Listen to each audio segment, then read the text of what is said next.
तो आज एक काफ़ी गर्मा-गर्म राजनीतिक मुद्दा हमारे सामने है।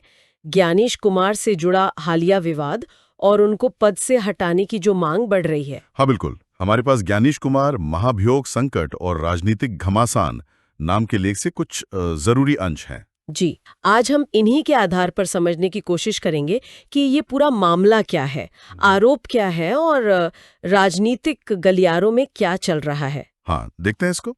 चलिए, तो फिर इसकी तह तक चलते हैं। जी। लेख की शुरुआत होती है उस आरोप से जो ज्ञानेश कुमार पर लगा है। हम्म। कहा गया है कि उन्होंने एक आधिकारिक मामले में गलत बयान दिया है। हाँ, और ये अपने आप में एक गंभीर बात है। बिल्कुल, ये गंभीर लगता है सुनने में। हाँ, और लेख ये साफ करता है कि इसे कोई मामूली चूक नहीं माना जा रहा। कम से कम विपक्ष तो इसे ऐसे नहीं देख रहा। अच्छा। हाँ, उनके बयान को सिर्फ एक गलती की तरह नहीं, बल्कि जैसे मतलब जनता को जानबूझकर गुमराह करने की कोशिश की तरह देखा जा रहा है। ओ, और शायद इसीलिए विपक्ष की प्रतिक्रिया इतनी तीखी है। लेख में जिक्र है कि वो इसे लोकतांत्रिक मूल्यों पर हमले जैसा बता रहे हैं। सही कहा, बिल्कुल। जानकारी यही बताती है कि विपक्षी खेमे में इसे लेकर काफी गुस्सा है। उन पर आरोप है कि ऐसे बयान से न सिर्फ सच को तोड़ा मरोड़ा गया, बल्कि वो क्या कहते हैं, संवैधानिक पदों की गरिमा को भी चोट पहुंची है। और बात सिर्फ आलोचना तक ही नहीं रुकी है। मतलब कुछ और भी? क्या लेख कुछ ठोस कदमों की तरफ इशारा कर रहा है? हाँ, और यहीं पर मामला और गंभीर हो जाता है। जैसा कि हमने पढ़ा, कई विपक्षी नेता संसद के अगले सत्र में उनके खिलाफ महाभियोग प्रस्ताव लाने पर काफी गंभीरता से सोच रहे हैं। महाभियोग प्रस्ताव यानी इम्पीचमेंट। जी हाँ, महाभियोग मतलब उन्हें पद से हटाने के लिए संसद में एक औपचारिक प्रक्रिया, और ये काफी जटिल प्रक्रिया होती है। ये किसी भी अधिकारी के खिलाफ एक बहुत बहुत बड़ा कदम होता है। ये तो वाकई बड़ी बात है। महाभियोग की प्रक्रिया तो अपने आप में एक लंबी और राजनीतिक रूप से बहुत संवेदनशील होती है, लेकिन जाहिर है सत्ता पक्ष का इस पर कुछ और ही कहना होगा। बिल्कुल, लेख के मुताबिक सत्ताधारी दल और उनके जो सहयोगी हैं, वो इन सभी आरोपों को सिरे से खारिज कर रहे हैं।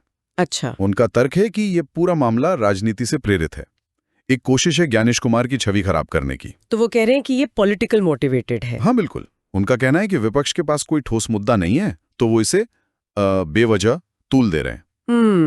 यानी एक तरफ गंभीर आरोप और महाभियोग तक की तैयारी, दूसरी तरफ इसे पूरी तरह से राजनीतिक चाल बताने का दावा।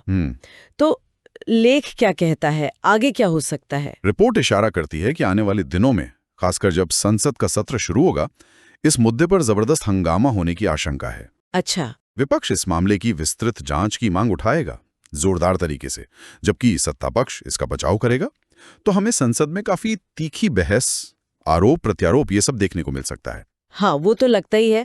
अगर हम इसे थोड़ा और बड़े नजरिए से देखें, मान लीजिए अगर ये महाभियोग प्रस्ताव सच में लाया जाता है, तो इसके क्या परिणाम हो सकते हैं, सिर्फ ज्ञानेश कुमार के लिए नहीं बल्कि पूरी राजनीति पर?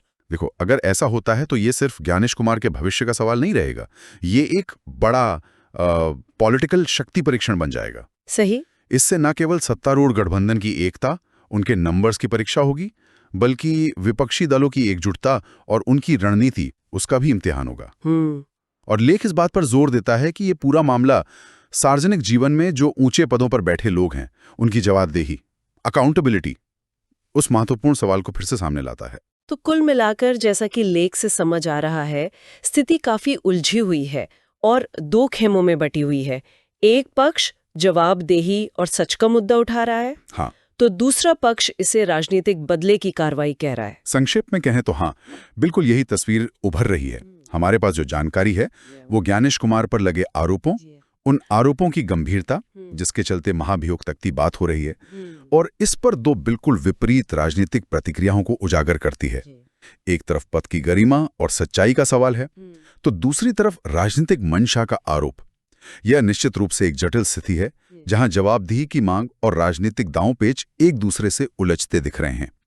यह हमें सोचने पर मजबूर करता है, श्रोताओं के लिए एक विचारणीय प्रश्न छोड़ते हैं। जब किसी सार्वजनिक पद पर बैठे व्यक्ति पर लगे आरोपों के साथ साथ उन आरोपों के पीछे राजनीतिक मंशा होने के दावे भी